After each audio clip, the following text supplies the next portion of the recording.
Mr. Silent Channel. Chapter 166 hanggang 170. The Secret of Life. 0166.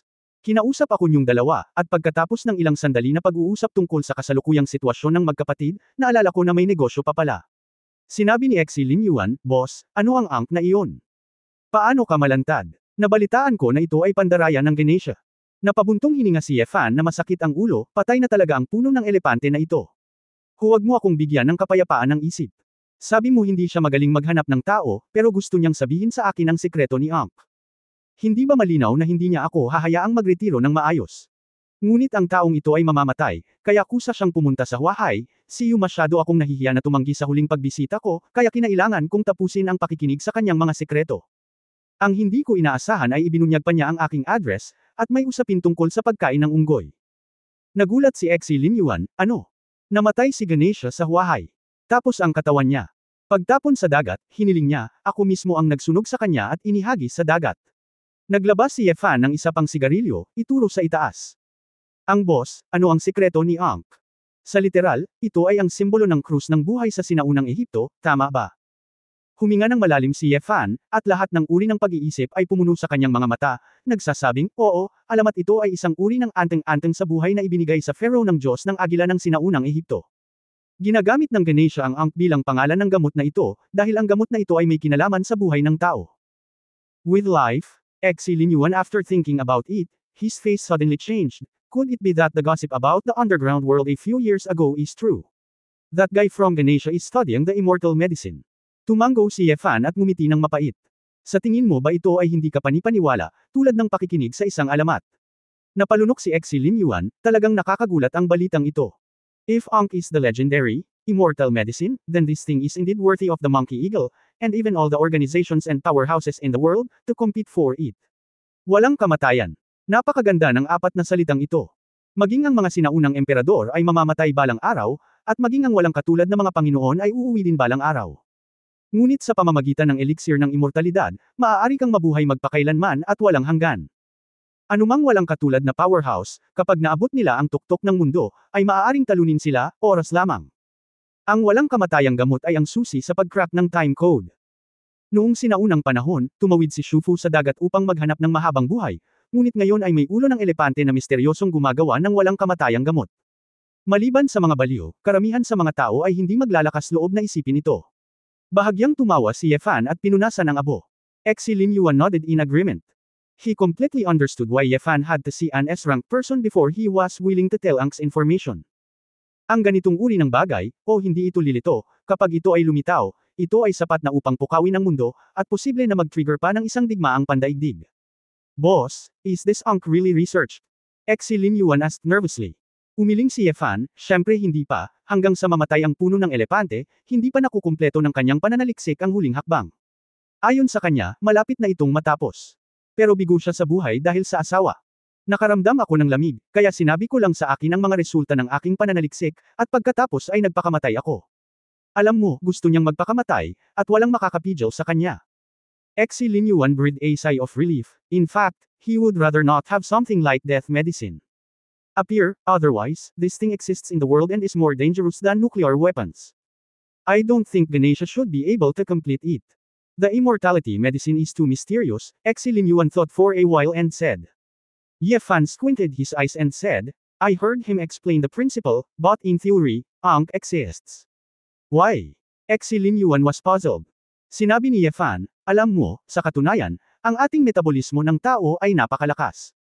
Halimbawa, ang mga selula ng lining ng bituka ng ating katawan ng tao ay papalitan ng mga bago kada ilang araw. Bawat 2 buwan, ang ating pantog ang mga selula sa panloob na dingding ay papalitan din ng mga bago. Ang mga pulang selula ng dugo sa ating dugo ay papalitan ng mga bago tuwing 4 na buwan. Even, within a year, 78% of the atoms in our body will be replaced by air and diet. It is understood that the you every year is not the same you were before. Sa kabuuan, hanggat ang katawan ng tao ay nagpapanatili ng tuloy-tuloy na pag-renew ng mga selula, maaari nitong pigilan ang pagtanda. Siyempre, ang pagkamatay ng mga sakit at aksidenteng mga casualty ay ibang usapin. Natigilan si Exi Lin Yuan, ngunit naguguluhan, kung ganito ang kaso, bakit tayong mga tao ay tumatanda at namamatay pa rin? Nagpatuloy si Ye Fan sa pagpapaliwanag, ang susi sa problema ay kapag nahati ang ating mga selula ng tao, bumababa ang kanilang kakayahang mag-reply. Ang sitwasyon. The length of the telomeres at the end of our DNA is constantly shrinking and shortening, which will affect the correctness of cell division. Over time, the DNA will not be the same as before, and it will age. Kapag ang mga cell ay tumanda, ito ang proseso ay hindi na maibabalik. Sa makatuwid, para sa ilang mga tao na nagtatrabaho ng mas mahirap, dahil sa labis na metabolismo, ang mga cell ay nahati ng mas mabilis at mas mabilis ang edad. Ang ANK na pinag-aralan ni Ganesha ay talagang nalulutas ang problema ng pagpapaikli ng haba ng ating telomeres. Sa makatuwid, ang ating mga selula ay palaging makakahati sa pinakamalusog na mga batang selula, nagaganap ng isang papel ng immortalidad. Kahit na si Exi Lin Yuan ay hindi isang dalubhasa sa biolohikal na agham, naririnig niya ito at tumango, itong ulo ng elepante na pananaliksik ng Diyos ay tila may ilang paraan. Ngunit dahil hindi niya ito natapos sa huli, ang proyektong ito ay hindi dapat umiral. Bakit mo gustong sabihin sa boss ang tungkol sa mga bagay na ito? Napabuntong hininga si Ye Fan, dahil sa katunayan, isang hakbang na lang ang layo niya sa huling hakbang. Sa pamamagitan ng mga kalkulasyon, natukoy niya na may elementong hindi pa natuklasan ng mga tao sa mundong ito, at pinangalanan niya itong lighthouse element. Hanggat nahanap mo ang elemento ng parola at idagdag ang ANK formula na nakumpleto niya, maaari mong gawin ang mga telomere na hindi napaikliin. Yung elemento ng parola, galing ba sa daikyo ng parola? Tanong ni Exi Lin Yuan. Ang daikyo ng parola ay isang nilalang sa kalikasan na maaaring patuloy na hatiin ang mga selula nito at pabutin ang sarili nito, ayon sa teoryang walang kamatayan. Ye Fan smiled, so you know that, yes, but don't get me wrong, the lighthouse element is absolutely you can't get it by extracting the lighthouse jellyfish. Hindi natagpuan ni Ganesha ang ganoong uri ng elemento hanggang sa siya ay namatay, kinakalkala lamang niya na magkakaroon ng ganitong uri ng elemento sa lupa o sa kosmikong kalawakan. Nakahinga ng maluwag si Exi Lin Yuan, ang sikretong ito ay talagang nakakagulat, bagamat ang kamay ni Ye Fan ay hindi isang tapos na gamot ng immortalidad, ito rin ay isang formula na pinakamalapit sa gamot ng immortalidad mula noong pag-unlad ng sibilisasyon ng tao. Boss, ang recipe na ito ay isang mainit na patatas.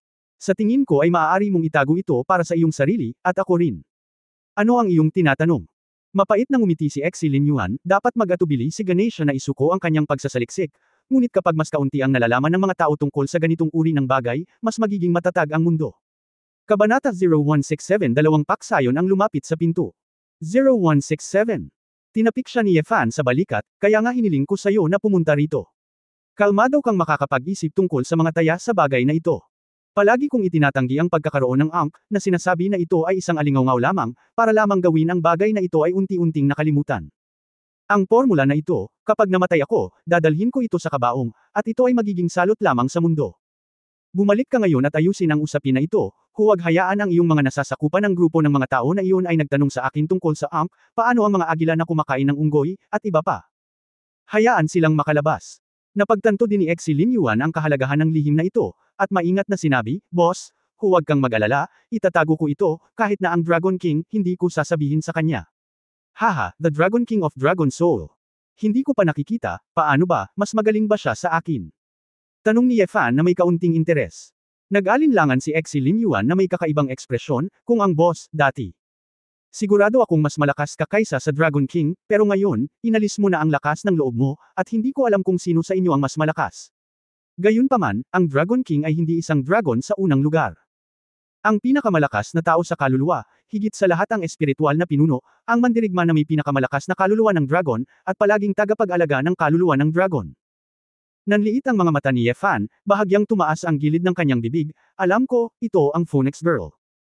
Nakangiting tumanggaw si Exi Lin Yuan, tama, boss, kung gusto mong lumaban sa mga amo ng Dragon Soul, kailangan mong hilingin sa babaeng Phoenix na makipaglaban sa iyo, kung hindi, hindi ka magiging karapat-dapat sa iyong katayuan bilang isang matanda. Hinamplas ni Ye Fan ang ulo ni Exi Lin Yuan gamit ang isang kamay, anong kalokohan, pagod na akong mabuhay. Wala akong dapat ipaglaban sa babaeng Phoenix. Kung hindi ko kayang lumaban, ayoko ma-roasted into black coal. Tsaka, nabalitaan kong napakaganda ng babaeng Phoenix. Niu, malambot ang puso ko kapag nakakakita ako ng magagandang babae. Haha, mapait na ngumiti si Exi Lin Yuan, inaalala ang kanyang mga paghihirap sa nakalipas na 3 taon, at same time na sinabi, ang kagandahan ay kagandahan, ngunit ang ugali ay hindi kayang tiisin para sa karamihan ng mga tao. Inilibot ni Ye Fan ang kanyang mga mata, kahit gaano kabaho ang iyong ugali, naaamoy mo ba ang asawa ko? Ano, boss, may asawa ka na? May hipag ka? Sinong kahangahangang dilag ang makapag-aalaga sa iyo? Nagtatakang tanong ni Exi Lin Yuan.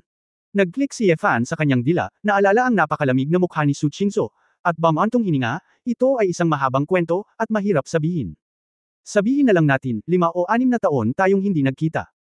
Sabay tayong uminom, sa oras na maghapunan. Oras na. Likas na natuwa si Exi Lin Yuan at tumawa, okay. Ngayon, kapatid, ako na ang bahala sa iyo, boss. Bagamat huli na ng 2 taon, ang prinsipyo ay pareho pa rin. Tapos na. Inihagis ni Yefan ang upos ng sigarilyo, kinaladkad si Exi Lin Yuan at tumakbo palabas. Biglang naalala ni Exi Lin Yuan ang isang bagay, at samabad, boss, naalala ko, mas mabuting ilihim ang iyong pagkakakilanlan, kung hindi, maaaring hindi makatulog sa gabi ang maraming tao sa bansang Xia. Ngumiti si Yefan, sa tingin mo ba ako ay tanga? Sa harap ng mga tagalabas, tatawagan kitang Lao Exi, at maaari mo akong tawaging Lao Ye. Ito, tatawagan pa rin kitang Miss Ye. Hindi sapat ang paggalang sa pagtawag kay Lao Ye, nahihiyang ngumiti si Exi Lin Yuan. Okay. Kahit anong gusto mo. Si Yefan ay walang masyadong pakialam. Sa labas ng Sleepy Dragon Pavilion, isang grupo ng mga general at sundalo tulad ni Tanjang at Wang Zi ay sabik na naghihintay. Nang makitang lumabas ang dalawa, nagmadali silang pasulong, lahat sila ay naghihintay ng tagubilin. Sinabi ni Exi Lin Yuan, gusto kong makipag-inuman kasama si Mr. Ye. Wala na kayong lahat. Hindi mo na kailangang sumama. Pagkakataon na mambola, ayaw bitawan. Sumimangot si Exi Lin Yuan at sinabing, gusto kong pag-usapan ang ilang isyo kay Mr. Ye. Hindi ka maaaring makinig, kaya hindi na kailangang pumunta dito. Kung gayon, dapat naming protektahan ang katahimikan sa inyong dalawa. Makakatiyak ka, Sargento, mananatili kami sa labas at hinding-hindi kami papasok para istorbohin ka, mabilis na sabi ni Wang Zi. Walang magawa si Exi Lin Yuan nang makita niya ang mga lalaking ito na sinusubukang pasayahin siya sa napakababang boses, kung gayon, panatilihin ang iyong distansya. Sinabi ni Yefan, kung gusto mong sumunod ka lang, ngunit kalimutan ang tungkol sa isang apelyido na Zhao, kung hindi ay magiging napakaraming tao. Sa katunayan, naramdaman ni Yefan na hindi nasisiyahan ang taong ito nang makita niya ito. Si Zhao Chanshuan, na nagbabalak na sumama sa kanya, ay labis na napahiya nang marinig niya ito. Gusto rin niyang makilala ang military advisor, pero hindi man lang niya inaasahan na magkakaroon siya ng pagkakataong samahan siya. Natural na hindi siya masaya sa kanyang puso, ngunit sa ngayon ay hindi niya kayang makipagtalo kay Yefan, kaya kailangan niya muna itong tiisin. Captain Chanshuan, bumalik ka muna sa pahinga, at ako ang mananagot kay Commander Wang. Agad na iminuwestro ni Tanjang ang kanyang mga mata. Oo, kung ganoon. Military advisor, magre-retiro muna ako. Ngumiti si Zhao Chanshuan at tahimik na tumalikod. Hindi nagtagal, sumakay si Yefan sa isang off-road na sasakyan na minamaneho mismo ni Exi Lin Yuan at mabilis na nagmaneho patungo sa lungsod. Pinangunahan ni Wang Zi at Tanjang ang isang pangkat ng mga elite, na sinundan ng 3 sasakyan, na naglalayo, at hindi sila natatakot na mawala dahil mayroon silang GPS positioning. Tinawagan ni Yefan si Du Yuner, iniulat na siya ay ligtas, at sinabi rin kay Dean Li na napakasaya ng babae, at nakipag-appointment kay Yefan upang magkita sa Lunes ng hapon. Nais ni Exi Lin Yuan na makipagkita sa kapatid na babae, kaya tinawagan muli ni Yefan si Su Qingzhou at tinanong kung maaari siyang maghapunan ng magkasama sa gabi. Gayunpaman, sinabi ni Su Qingzhou na maraming trabaho at walang gaanong pagsisikap, kaya walang pagpipilian si Yefan kundi sumuko. Boss, mukhang malakas na babae si Hipag. Sinabi ni Exi Lin Yuan na may pagtataka, akala ko dapat kang magpakasal sa isang banayad at banal na babae sa pamilya, boss. Hindi alam ni Yefan kung tatawa o iiyak, ang kasal na ito ay natapos ng hindi sinasadya, at hindi niya akalain na magpapakasal siya sa isang matigas ang ulo na kagandahan. Boss, saan tayo iinom? Hindi ako pamilyar sa Huahay, sabi ni Exi Lin Yuan. Halika, huwag mong sabihin sa akin kung hindi mo pa kilala ang isa't isa, kaya bulag kang nagmamaneho. Hindi nagkaimik si Yefan, iniisip kung saan pupunta nang makatanggap siya ng tawag mula kay Ning Zimo. Kinuha ito ni Yefan at nakangiting tinanong, Ninger, kaninang umaga lang kita nakita, bakit mismo na naman ako? Medyo mabigat ang boses ni Ning Zimo, Yefan, nasaan ka? Nakikipag-inuman kasama ang kapatid, anong masama? Sumimangot si Yefan. Dinala ng 2 leader ng gang ng Iron Palm Gang at ng Golden Eagle Sect ang kanilang mga disipulo sa lugar ko at sinabing gusto kanilang labanan. Humihingi ng tawad si Ning Zimo, I'm sorry, lahat ng ito ay dahil sa Iron Suogang at White Shark Gang. Kinaladkad ka dito. Natigilan si Yefan saglit, at pagkatapos ay nalaman niya na ang Tai Suogang at ang White Shark Gang ay karaniwang tinanggal mula sa Huahay dahil sa kanyang relasyon kay Zisulin. At ang parehong pangunahing tao na nawasak ng 2 gang na ito ay si Yefan. Ang Golden Eagle Gate ay nauugnay sa White Shark Gang, at ang Young Gate Master na si Jin Shay ay natalo ni Yefan at nawala ang lahat ng mukha. Hindi na kailangang sabihin, ang Iron Palm Gang ang tunay na master sa likod ng Iron Soul Gang. Nilinang nila si Yuhan Long. Gusto nilang gawin lahat at pag-isahin ang Huahay Underground Gang, ngunit sinira ito ni Yefan. Ang kawalan ng katarungan ay may unang utang at may-ari, at sa pagkakataong ito ay natagpuan nila ang Zia Tea House na magkasama, na nilinaw na gusto nilang ibahagi ang kaaway at lutisin ang problema sa mga pamamaraan ng mga taong Jiangho. Ngumisi si Ye Fan, Ninger, hindi mo kailangang mag-alala masyado, gusto ko lang kunin ang kapatid ko para humanap ng maiinom, kaya pupunta ako sa lugar mo, inihanda mo na ang alak at pagkain, at pupunta tayo doon. Kabanata 0168 Jiangho Affairs 0168. Bagamat curious si Ning Zimo kung paano biglang lumitaw si Ye Fan bilang isang kapatid, mas gamaan ang pakiramdam niya nang marinig niya ang mahinahong salita ng lalaki. Sige, hihintayin kita, dahan-dahan sa kalsada, patatagin ko muna sila, mahinang sabi ni Ning Zimo. Ibinaba ni Ye Fan ang telepono, itinuro ang harapan, at sinabing, matandang Exi, pumunta ka sa Hilaga, at ituturo ko sa iyo ang daan at dadalhin ka sa isang magandang lugar. Mapaglarong ngumiti si Exi Lin Yuan, boss, ilan na ba ang mga sister-in-law natin? Pagmamaneho ng iyong sasakyan, napakaraming kalokohan. Napangiti si Ye Fan, bumubulong sa kanyang puso, kung ilan ang mayroon, siya mismo ay hindi sigurado. Mabilis na nagmaneho si Exi Lin Yuan, at pagkatapos ng mahigit kalahating oras, nakarating siya sa Zia Tea House. Pagbaba ko ng sasakyan, nakita kong naghihintay na si Zhao Zong sa pintuan. Nang makitang dumating si Ye Fan sakay ng isang off-road na sasakyan na may lisensyang militar, maingat na tiningnan ni Zhao Zong si Exi Lin Yuan. Kuya Fan, nandito ka na. Ang Ginoo na ito. Ang apelyido ko ay Exi. Hello, Mr. Exi, magalang na tanong ni Zhao Zong, ang panganay na miss ay nasa inner hall. Ang dalawang pinuno ng Iron Palm Gang at ang Golden Eagle Gate ay parehong nandoon. Tumango si Ye Fan at pumasok kasama si Exi Lin Yuan. Sa pagpunta dito, maikling sinabi rin ni Ye Fan kay Exi Lin Yuan ang nangyari. Naisip ni Exi Lin Yuan na ito ay medyo kawili-wili. Dalawang sea-level gang ang gustong guluhin si Ye Fan. Nakakatamad talaga. Sa inner hall na pinalamutian ng klasikal, si Ning Zimo ay kalmadong nakaharap sa dalawang grupo ng mga tao. Sa isang gilid ay isang matangkad at payat na nasa katanghaliang gulang na lalaki na nakasuot ng kulay abong kamiseta at pantalon, na siyang pinuno ng Golden Eagle Gate, si Jin Ao. Sa kabilang banda ay may isang matanda na mukhang nasa 60s o 70s na, ngunit malakas pa rin ang pangangatawan. Siya ay may maikling buhok at isang galos. Siya ang pinuno ng Iron Palm Gang, si Chi Jingwo. President Ning, nakaapat na tasa na tayo ng tsaa, at hindi pa dumarating ang iyong pagmamahal. Baka narinig niya ang sulat mo at tumakas. Tanong ni Chi Jingwo na may walang ingat na ekspresyon. Master Chi, magpahinga, sandali, tiyak na darating si Ye Fan, palagi niyang ginagawa ang sinasabi niya. Nang matapos magsalita ng nakangiti si Ning Zimo, bumukas ang pinto, at pumasok sina Ye Fan at Exi Lin Yuan. Oo, medyo maraming tao. Tumingin si Ye Fan sa dalawang gang.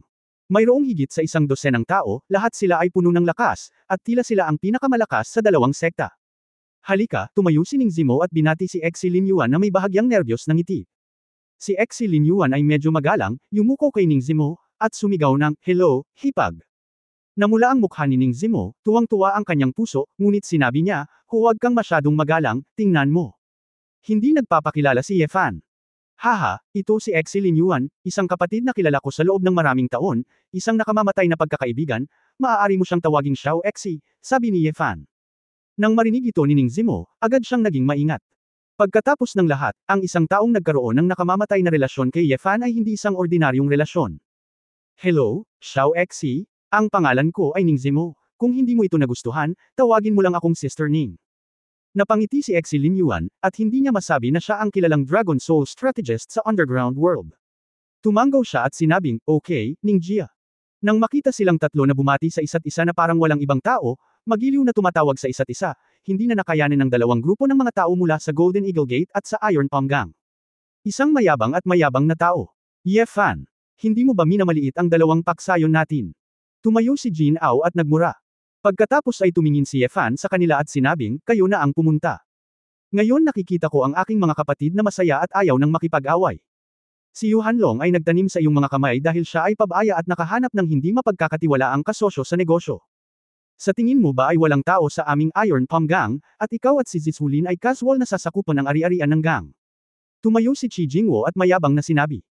Inunat ni Ye Fan ang kanyang mga braso sa payat na baywang ni Ning Zimo at nakangiting sinabi, ang iyong mga tao ay unang nais na salakayin ang gang ng aking babae, ngunit hindi nila ito nagawa sa kanilang sarili, kaya't sila ay ating kinain. Ikaw ay sisihin mo ako, ito ay masyadong nakakatawa. Hindi na kailangang sabihin, ang mga ilog at lawa, ang mga ilog at lawa, ang ating Golden Eagle Gate, at ang Iron Palm Gang ng Chigang Master, bagaman hindi ito isang malaking gang, ngunit hindi rin pambubuli.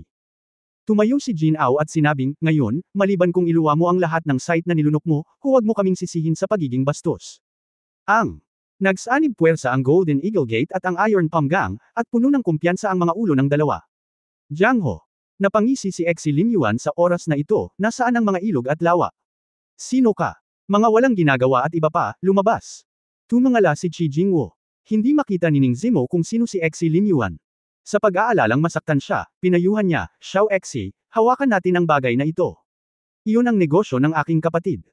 Sinabi ni Exi Lin Yuan, ginawa niya ang unang dalawang hakbang at sinabi, walang mga ilog at lawa dito, tanging ang Xia Kingdom, walang mga ilog at lawa, tanging ang batas, kayong dalawang sinaunang martial arts gang ay ipinasa hanggang ngayon. Hindi madali, gusto mo bang putulin ang insenso ngayon? Haha, anong laking hininga? Ye Fan, ang iyong nakababatang kapatid ay kasing baliw mo. Ngumisi si Chi Jingwo at sumigaw, Zuyu, ilabas mo ang batang ito. Oo, Master. Ang lalaking nakaitim na damit at itim na pantalon, na may matipunong pangangatawan, ay humakbang palapit kay Exi Lin Yuan, pinisil ang kanyang mga kamao, at ang kanyang mga buko ay kumaluskos. Aking Panginoon, ako ang punong disipulo ng Iron Palm Gang, Zuyu, ikaw kung mayroon ka pa ring utak, mas mabuting lumabas ka na.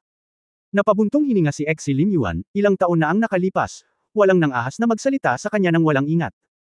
Kung hindi dahil sa mga espesyal na pangyayari ngayon, sa kanyang kapasidad, ang antas ng mga kalakal na ito ay hindi magiging karapat-dapat sa kanyang sapatos, lalo pa ang paghaharap. Dapat na ba akong lumabas? Tanong ni Exi Lin Yuan. Pagkatapos ay pumunta sa kamatayan. Galit na galit si Zhu Yu, nagtipon ng isang alon ng nakuhang inosente, at hinampo si Exi Lin Yuan ng palad na bakal. Kapag bumaba ang palad na ito, ang puwersa ay parang 1,000 pulgada, at ito ay bumagsak ng patayo, sapat na upang masira ang bato at masira ang jade. Ngunit hindi umiwas si Exi Lin Yuan, itinaas niya ang dalawang daliri at sinaksak ang palso ni Zuyu ng kasing bilis ng kidlat. Si Zuyuro ay nakagat ng isang ahas, at ang kanyang buong kamay ay tumalbog kaagad, sumisigaw sa sakit, at ang kanyang buong kamay ay paralisado. Si Ning Zimo, na nasa likod, ay nakahinga ng maluwag nang makita ang eksenang ito. Mukhang master din ang kapatid ni Ye Fan. No wonder napakakalma niya. Sinabi ni Exi Lin Yuan, bibigyan kita ng isa pang pagkakataon. Kung hindi ka aalis, huwag kang umalis ngayon. Nang makita ni Chi Jingwo na hindi siya kayang talunin ng pinakamatandang disipulo sa isang galaw, agad siyang nangamba. Hindi sila tanga at alam na kahit personal silang lumaban sa labanan, hindi sila magiging kalaban ni Exi Lin Yuan. Nagkatinginan sina Chi Jingwo at Jin Ao sa gilid, tumango sa isa't isa, at sinabing, dahil master tayo, wala tayong mata para sa eyeballs, kaya umalis tayo ngayon at bumalik sa ibang araw. Lumabas sa pinto at sunod-sunod na umalis. Sa pagkakataong ito, medyo nagulat si Ye Fan at ang iba pa. Inisip nila noong una na imposible para sa kanila na isuko ang paghihiganti ng ganoon kadali. Kung tutusin, agresibo sila at sadyang bumuo ng alyansa. Ngunit sa sandaling ito, sa labas ng Xia Tea House, biglang tumunog ang isang malakas na sirena. Chapter 0169 Ano ang gusto mo?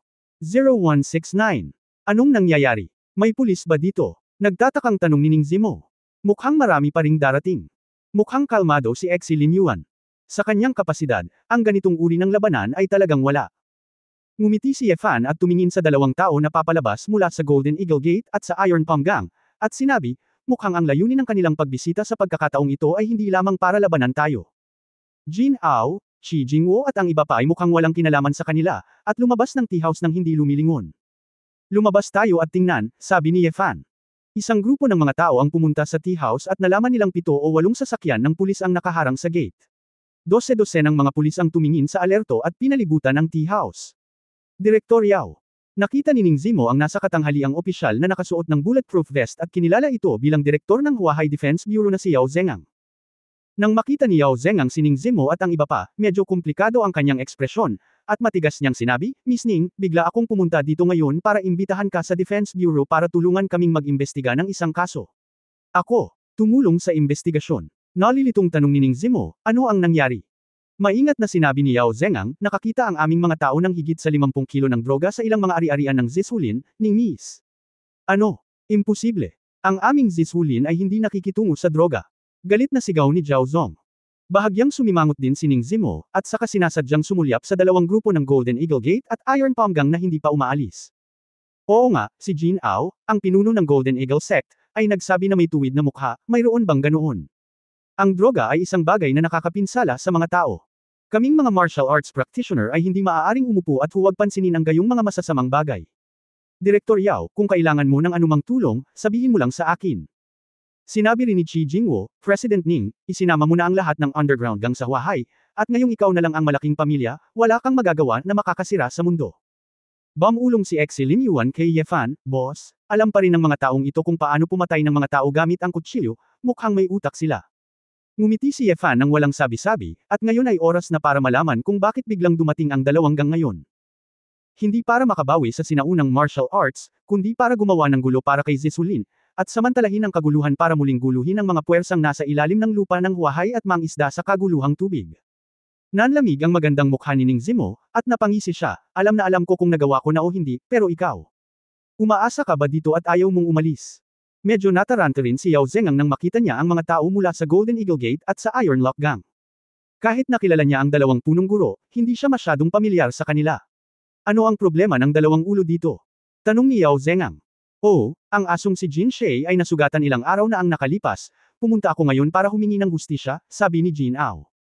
Ang aming Iron Palm Gang ay narito rin upang iligtas ang mukha para sa aming alagad na si Yu Hanlong. Gayunpaman, ang aming mga kasanayan ay hindi kasing husay ng iba, at nagpaplano kaming umalis. Sabi ni Chi Jingwo. Si Yao Zengang ay hindi tanga, at marahil ay nakakaamoy siya ng kaunting pagsasabuatan, ngunit bilang direktor ng Bureau ng Depensa ng Huahai, dapat niyang pangasiwaan ang kaso ayon sa ebidensya. Dahil may nakitang droga sa bukid ni Zisulin, dapat tanggalin si Ning Zimo, kung hindi, hindi niya ito maipaliwanag sa mga nakatataas. Ang kabaitan ng dalawang lider ng gang, naiintindihan ko si Yao, pero naniniwala ako na hindi mapapahiya si Miss Ning sa ating mga pulis, nakangiting sabi ni Yao Zengang. Ayaw niyang magkaroon ng masyadong relasyon sa dalawang sinaunang martial arts sects na ito, ang pagpapanatili ng neutralidad ay karaniwan niyang estilo. Miss Ning, mangyaring sumama sa amin, patuloy ni Yao Zengang. Bago pa makapagsalita si Ning Zimo, humakbang si Zhao Zong at sinabing, siguro nagkamali ka, na ang gamot ay ginawa ng isang tao. Kung gusto mong arestuhin ang isang tao, maaari mo akong arestuhin. Hehe, Direk Yao, tingnan mo, nasa Purple Bamboo Forest sila. Parang hindi ako kumbinsido. Ngumiti ng mapait si Jin Ao. Malakas na bamantong hininga si Chi Jingwo, kapag ang mga pulis ang humawak ng kaso, ginagamit ka pa rin nila para tanungin sila. Hindi kaya si Director Yao ay huhulihin ang mga tao nang walang pinipili. Nakinig si Yao Zengang sa iyong mga salita, ngunit hindi niya inalis si Ning Zimo ngayon, at hindi ito makatuwiran. Sa bagay, napakaraming droga ang biglang sumulpot, hindi niya naisip na direktor ang kaso. Ngunit hindi makaupo. Miss Ning, haharapin namin ang kaso ng walang kinikilingan. Mangyaring maniwala sa batas at subukang iwasan ito kung magagawa mo, sabi ni Yao Zengang habang bamantong hininga. Bamantong hininga si Ning Zimo, bumalik kina Ye Fan at Exi Lin Yuan at ngumiti ng humihingi ng tawad, mukhang hindi kita makakasabay sa pag-inom ngayong gabi, kailangan kong managot sa gang. Nagmamadaling sumulong si Exi Lin Yuan at sinabing, Sister Ning, ito ay katawa-tawa. Sa wakas ay nakarating ako sa Huahai at nakilala ang isang hipag, kaya hindi ko lang mapapanood na pumunta ka sa Defense Bureau, tama ba? Itong Ginoo, ang mga tao ng ating Defense Bureau ang humawak ng kaso, mangyaring makipagtulungan, si Yao Zengang ay nag-aapoy din, paanong ang isang binata ay lalabas at tumuturo. Mabilis na pinaypayan ni Chi Jingwo ang apoy at sinabing, Direktor Yao, ang taong ito ay isa ring sinaunang mandirigma, kaya napakayabang niya, kailangan mong mag-ingat, ang aming Iron Palm. Gagawin ng gang ang lahat para protektahan ka. Hindi na kailangan. Kumaway siya, ang koanihan ng pagtatanggol ay nagpapatupad ng batas, kung sino ang manggahas na makialam ay aalisin. Pagkatapos nito, isang grupo ng mga pulis ang naglabas ng kanilang mga pistola at tinutukan si Ye Fan at ang iba pa. Sa pagkakataong ito, sina Chi Jingwo, Jin Ao, at ang iba pa ay may lihim na kagalakan sa kanilang mga mata. Sa lakas ng mga tao sa Defense Bureau, mahuli nila si Ning Zimo, at maaari silang magpatuloy sa paghihiwalay habang walang mga pinuno sa Zizu Forest. Ngunit nang si Yao Zengang ay nasa mataas na espiritu at akmang arestuhin ng isang tao, ang dagandong ng isang kotse ay biglang dumating mula sa likuran. Si Yao Zengang at ang dalawang tao mula sa sinaunang martial arts sect ay tumingin sa likod, ang kanilang mga mukha ay nagbago ng husto at ang kanilang mga ekspresyon ay nagpanik. Nakita ko na lang na 3 sasakyan na may pulang military plate ang sumugod sa pintuan ng ZT House. Bumukas ang pinto, at 7 o 8 mga sundalo ng espesyal na puwersa na may mga baril at mga bala, armado ng mga automatikong rifle, ay nakataas na ang kanilang mga itim na muzzles patungo sa kanila at mabilis na lumapit. Yao Zengang, ano ang sinusubukan mong gawin? Ang dalawang general, sina Wang Zi at Tan Jiang, ay bumaba sa likod ng kotse, itinuro si Yao Zengang at naghintay ng pulis, at pagkatapos ay sumigaw, ang kanilang mga mata ay malapit ng lumuwa. Ayaw nilang sumama noon, dahil sinabi ni Exi Lin Yuan na humiling siya na lumayo, kaya lahat sila ay naghihintay at nakamasid sa malayo. Ngunit sa sandaling ito, nakita nila ang isang grupo ng mga pulis na kumukuha ng kanilang mga baril at nakaharap kay Exi Lin Yuan. Naglakas loob silang mag-alinlangan pa at nagmamadaling tumakbo. Nang inag si Yao Zhengang, at agad niyang nakilala si Wang Zi sa dalawang general. Pagkatapos ng lahat, si Wang Zi ay isang mataas na antas ng commander ng militar na madalas ding bumisita sa Huahai. Si Yao Zhengang ay maswerte na nakatagpo ng ilang beses. Lieutenant General Wang, bakit ka? Sumigaw si Wang Zi, hindi mo pa rin hinahayaan ang iyong mga tao na ibaba ang kanilang mga baril. General Exi. Si Yao Zhengang ay nanginginig na tumingin kay Exi Lin Yuan, ang isang binatang ito pala ay isang general. Kabanata 0170 Banal na Digmaan. 0170 ay mas walang dugo kaysa kay Yao Zhengang, natural na mula sa dalawang gang, sina Qi Jingwo at Jin Ao ay may malamig na paa.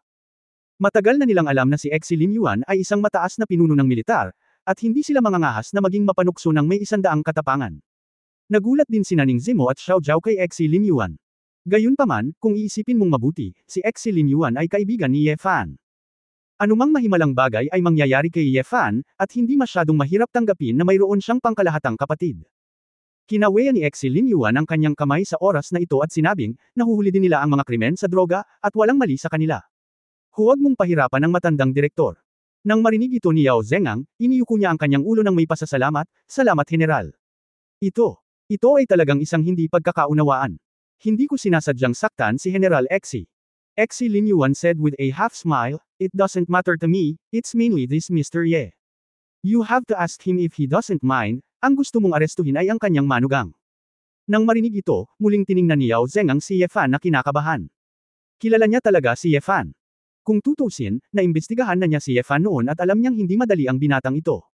Para direktang mag-imbestiga. Mr. Ye, malamang na hindi pagkakaunawaan ang araw na ito. Kayo ni Miss Ning ay magkaibigan ng general, kaya walang kinalaman ito sa droga, sabi ni Yao Zhengang na may mapait na ngiti. Matalim na sumulyap si Ye Fan kay Jin Ao at sa iba pa, Director Yao, sa tingin ko.